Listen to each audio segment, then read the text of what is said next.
A sequence is defined by the occurrence relation un plus 1 equals 3a un, where u1 is equal to 1 and where a is a constant. Find the first four terms of the sequence in terms of a.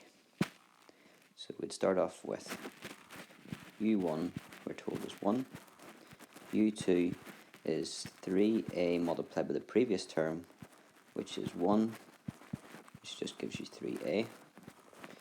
u3 is 3a multiplied by the previous term, which is 3a. That gives you 9a squared. And u4 is equal to 3a multiplied by the previous term, which was 9a squared. And that gives you 27a cubed. Part B, find the range of values of a for which this is a convergent sequence.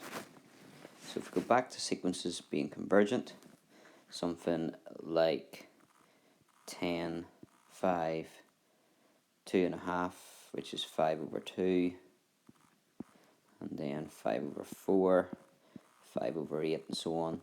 The reason why that's convergent is because each of the terms are getting smaller and approaching 0. Okay? In order for a sequence to converge, the number that you're multiplying by has to be between 1 and minus 1. Because if you multiply by a number, let's call it x, if you multiply by a number between 1 and minus 1, that will make the next term closer to 0. Okay? So we need to say that 3a is between 1 and minus 1. And then you can look at that separately. So minus 1 has to be less than 3a, and 3a has to be less than 1.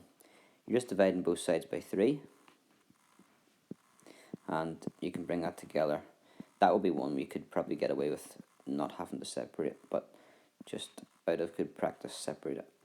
If a is between a third and negative a third, this means this number here would be between 1 and minus 1, and if you multiply by a number between 1 and minus 1, like 0.5 here, the number gets smaller and smaller and approaches 0, so actually the sequence will then converge.